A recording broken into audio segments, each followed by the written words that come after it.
నోవాహు దేవుని యందు భయభక్తులు కలిగి పరిశుద్ధుడిగా ఉన్నాడని దేవుడు గ్రహించి దేవుడు నోవాహుకు ప్రత్యక్షమయ్యి, నోవాహు నువ్వు ఓడని నిర్మించు అన్నాడు. తన మాట దేవుని మీద విశ్వాసం ఉంచి తను చెప్పిన విధంగానే నోవాహు ఓడ నిర్మించాడు. అనేక సంవత్సరాలు ఎంతోమంది గతించిపోతున్నారు, పుడుతున్నారు.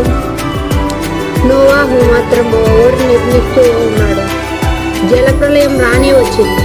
నమ్మిన వారు రక్షించబడతారు, నమ్మని వారు శిక్షించబడతారు అన్నాడు మన దేవుడు. అదే విధంగా నోవాహు కుటుంబం మొత్తం రక్షింపబడింది, నమ్మని వారు శిక్షింపబడ్డారు. నోవాహుకున్న విశ్వాసం నీలో నాలో ఉందో లేదో గ్రహించుకోండి ఇప్పట్లో.